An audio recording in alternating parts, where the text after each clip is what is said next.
मैं प्रभु का धन्यवाद देता हूँ इस अच्छे समय के लिए, प्रभु के चरणों में आने का प्रभु ने जो मौका दिया है। आइए आज के मनन के लिए 2 तिमोथी 2 अध्याय 22वां वचन।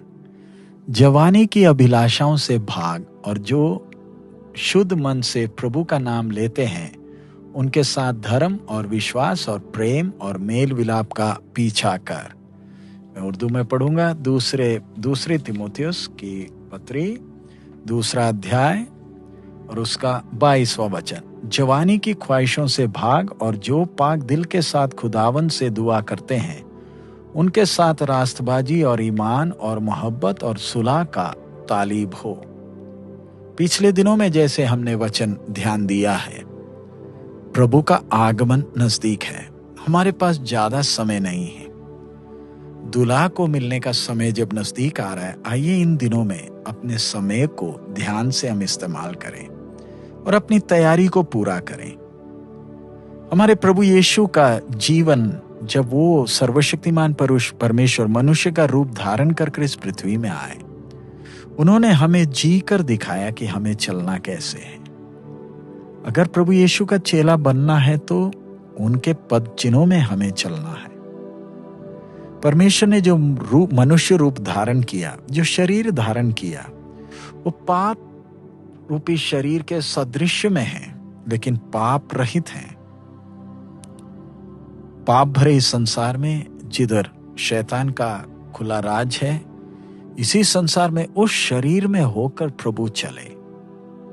हमें मालूम है उन दिनों में शैतान का सिर कुचला नहीं गया है और शैतान पूरी आजादी से राज्य कर रहा था।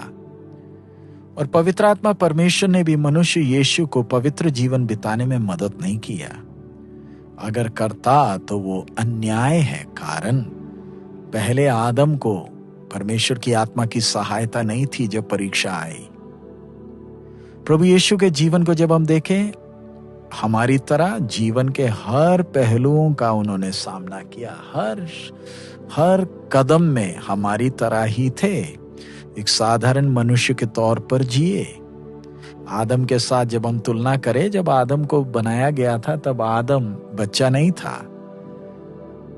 वो पूरा एक पुरुष था। और आदम को जैसे हमारे जीवन में ये परीक्षाएं आती हैं, वैसे उतनी परीक्षाओं का सामना नहीं करना पड़ा था। लेकिन प्रभु यीशु का जीवन जब हम देखते हैं, कैसे हर परीक्षा को सामना करते गए, फिर भी पिता को अपने जीवन से प्रसन्न किया और स्वर्ग ने कहा, ये मेरा प्रिय पुत्र है। और परमेश्वर यही चाहता है कि हम सब भी प्रभु यीशु की तरह, हम भी उसके पुत्र की तरह चलें। प्रभु यीशु जब कलीसिया के कोने का पत्थर है, स्वर्ग चाहता है कि हर एक जीवता पत्थर मसीह यीशु के उस कद तक बढ़े। इन दिनों में हम लोग इस दैनिक मन्ना के द्वारा प्रभु यीशु के दुल्हन यानी कलीसिया से प्रभु क्या उम्मीद रखता है, उस विषय को हम ध्यान देंगे। हमारे पास कोई बहाना नहीं है, क्योंकि प्रभु यीशु ने नमूना हमारे सामने दिया और प्रभु का वचन भी हमारे सामने है कि हमें इन दिनों में चलना कैसे है। परमेश्वर ने मनुष्य को अपने सदृश और स्वरूप में ही बनाया है, लेकिन पाप से मनुष्य बिगड़ गया, उसकी सुंदरता चले गई जो प्रभु ने उसे दी थी। मनुष्य आज अपनी सुंदरता को बढ़ाने के लिए बहुत मेहनत तो करता है, अपना ज्ञान लगाकर, लेकिन परमेश्वर के वचन के अनुसार उसका जीवन एक खुला हुआ कब्र की तरह है। प्रभु यीशु जब मनुष्य की तरह चल रहे थे, तब बाहरी तौर पर कोई खूबसूरती दिखाने के लिए तो नहीं थी जिससे लोगों को आकर्षित करे, लेकिन उनमें परमेश्वर की परिपूर्णता वास करती थी। और उनकी आत्मिक स्वभाव ने आज करोड़ों को प्रोत्साहित किया कि यीशु की तरह चले। आज हम भी यही प्रार्थना करते, प्रभु आपके उस कद तक बढ़ने के लिए हमें मदद कर। इन दिनों में हम लोग एक विश्वासी के अंदर की खूबसूरती को ध्यान देंगे। हमारा बाहर का खूबसूरती तो समय बीतते बीतते जाता रहेगा, लेकिन हमारे अंदर की खूबसूरती प्रभु के अनंत काल में भी वैसे बने रहेगी। हमारे अंदर एक मन चाहिए ताकि हम मसीह की तरह हो जाएं। जब हम परमेश्वर के वचन को जो आज हमने पढ़ा है उसको ध्यान दें, तो उसमें भी उस मन के बारे में लिखा गया है। हमारे अंदर का मन कैसा होना चाहिए। एक शुद्ध मन परमेश्वर चाहता है, जो पाप से नफरत करता है, परमेश्वर को प्यार करता है और उसकी धार्मिकता से प्रसन्न रहता है। जैसे हमारे शरीर का मुख्य अंग हमारा हृदय है, इसी तरह हमारे आत्मिक जीवन का मुख्य भाग हमारा मन है।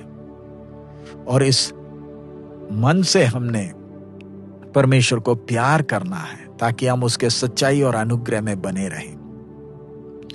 हमें मिला हुआ अनंत जीवन परमेश्वर की ओर से है, और एक हृदय जो परमेश्वर को प्रेम करता है वही उसमें बना रह सकता है और अनंत जीवन को अनुभव कर सकता है। आदम को देखें, पाप में फंसने के पहले वो परमेश्वर को दिल से प्यार करता था, शुद्ध मन से वो हर काम करता था। उसके जीवन साथी के साथ का संबंध, सृष्टि के साथ का संबंध में सब कुछ वो दिखता था। लेकिन जब पाप ने मनुष्य को अपना गुलाम बनाया, पाप ने जब अपना छाप मनुष्य के जीवन में छोड़ा, मनुष्य स्वार्थी बन गया। अब वो अपनी खुशी ही हर बात में देखता है। एक माँ के प्यार में भी वो स्वार्थ है। इसलिए परमेश्वर हमारे हृदय में हमारे अंदर एक नया हृदय देता है जब नया जन्म का अनुभव होता है। और इस नए जन्म से ही हम वो क्रूस में वो प्यार को समझ पाते हैं। परमेश्वर का हृदय हमारे प्रति जो प्यार से भरा है, एक खोए हुए को वो अपना वारिस बनाता है। जो उसे प्यार करते हैं, जो उसके शत्रु थे, जो उसे प्यार करते हैं, उनको स्वर्ग सब कुछ देने के लिए तैयार है। परमेश्वर चाहता है कि हमारा भी दिल वैसा ही हो, जो परमेश्वर को दिल से प्यार करता है और अपने भाइयों को भी प्यार करता है।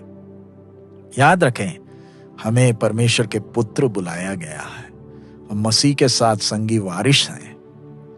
हमें अनंत काल में परमेश्वर की सृष्टि का देखभाल करना है, तो अभी से ही हमारा मन परमेश्वर का मन जैसे हो। सो आइए इन दिनों में हम प्रार्थना करें ताकि परमेश्वर की आत्मा हमें एक शुद्ध मन दे, जो परमेश्वर को प्यार करे और परमेश्वर के मार्गों को प्यार करे, जो संसार और उसकी अभिलाषाओं को नफरत करता है। उसके लिए परमेश्वर हमारी सहायता करे। आइए हम प्रार्थना करें। हमारे अनुग्रहकारी पिता, हम आपका धन्यवाद देते हैं इस अच्छे समय के लिए, आपके पवित्र वचन के लिए धन्यवाद। ये दिनों में प्रभु जो बहुमूल्य समय आपने हमें दिया, अब हमारी तैयारी को पूरा करने के लिए मदद कर। हमारे में जो भी दाग या झुर्री जो भी है, वो सबसे शुद्ध होकर प्रभु आपको स्वीकार करने के लिए, प्रभु आपके आगमन के लिए इंतजार करने के लिए हमें एक एक को मदद कर। आज दिन भर आपके साथ चलने के लिए सहायता कर। यीशु मसीह के मधुर नाम से हम मांगते हैं, आमीन।